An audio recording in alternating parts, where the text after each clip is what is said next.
Ipanalangin mo kami. Ang imahe na ito ay sa pangangalaga ni Ginang Susa.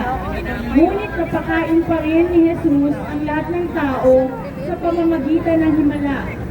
Kahit mayroon lamang silang 5 tinapay at 2 isda na dala-dala ng isang bata. Siya ay naging martir dahil sa pananampalataya na Israelita, wala siyang taglay na huwad. Sumagot si San Bartolome, Guro, ikaw na nga ang anak ng Diyos. Ikaw ang hari. iban sa pamamagitan ko. Sinasabing si Tomas ay nagtungo sa Presya at India upang magkalat ng Ebanghelyo at namatay bilang isang martir sa pamamagitan ng sibat. Santo Tomas Apostol, ipanalangin mo kami.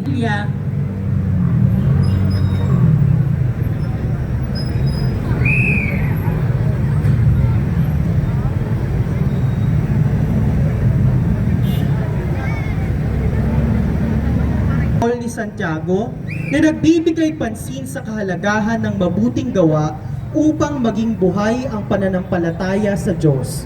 Kadalasan, ang simbolo niya ay pamalo na ginamit noong siya ay patayin.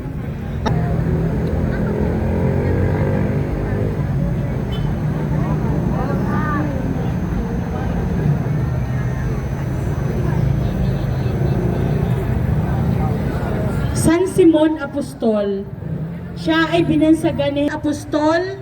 Ipanalangin mo kami.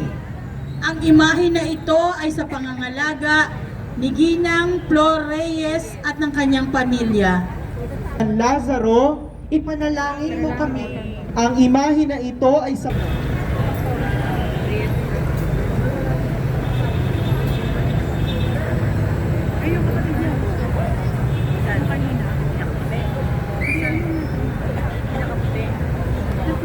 Alaga ni Ginang Laura Taupa at kanyang pamilya.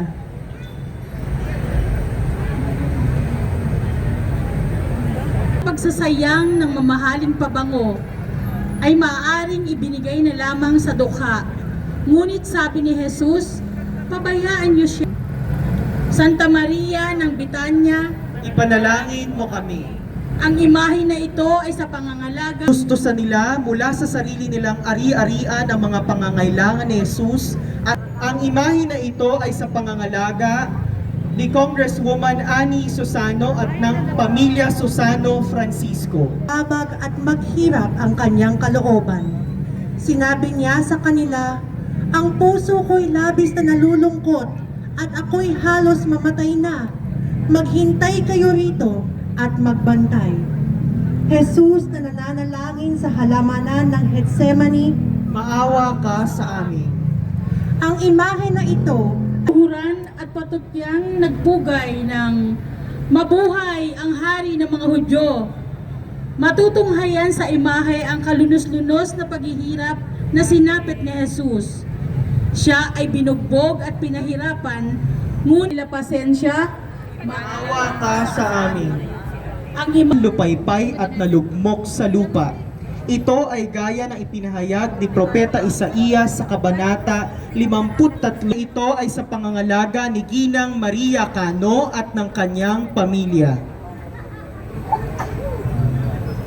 ay hudyat na inilabas sa pretoryo para pasanin ang mabigat na krus tungo sa lugar na kanyang pagpapakuan. Ang krus na pasan ni Jesus ay hindi lamang simbolo ng Padre Jesus Nazareno. Maawa ka sa amin.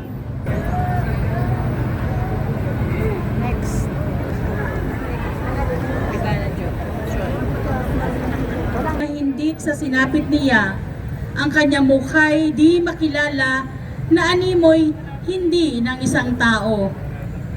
Santa Veronica, Ipanalangin mo kami. ang imahe na ito ay sa pangangalaga ni Ginoo at Ginang Paul Lacson, Julia Oliveros at ng kanyang pamilya.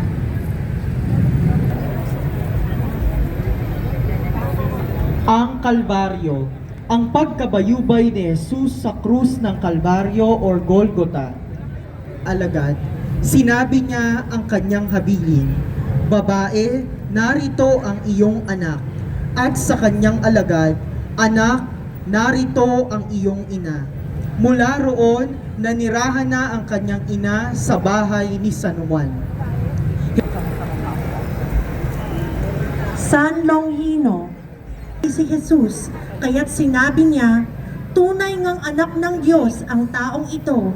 At sa Ebanghelyo ni San Lucas, nang makita ng senturyon ang nangyari, siya'y nagpuri sa Diyos. Maawa ka sa amin. Ang imahe na ito ay sa pangangalaga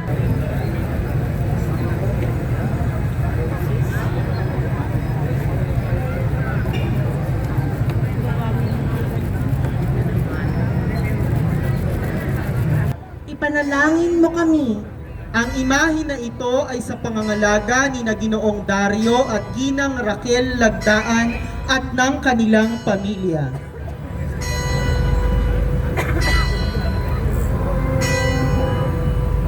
San Jose ng Arimatea, isa ng Arimatea, Ipanalangin mo kami. ang imahe na ito ay sa pangangalaga ng pamilya Binaraw.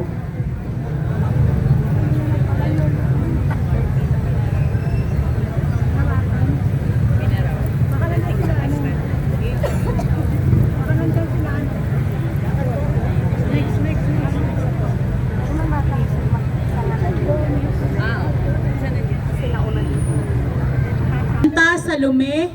Ipanalangin mo kami. Ang imahe na ito ay sa pangangalaga ni Ginang Maria Salome Rojas Pantalyon at Pamilya Rojas.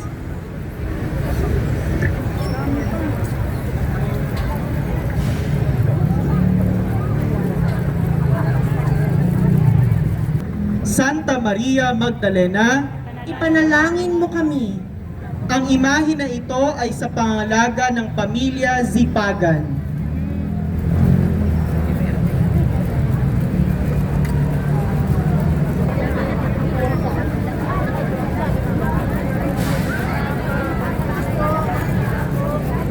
Ang hapunan para sa pista ng Paskwa.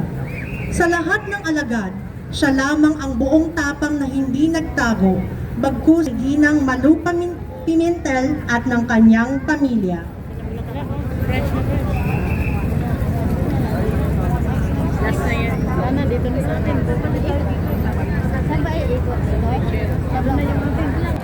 Kinuha nila ang bangkay ni Jesus at nilagyan ng pabango habang binabalot sa kayong si Jesus. Panginoong Jesus, Maawa ka sa amin.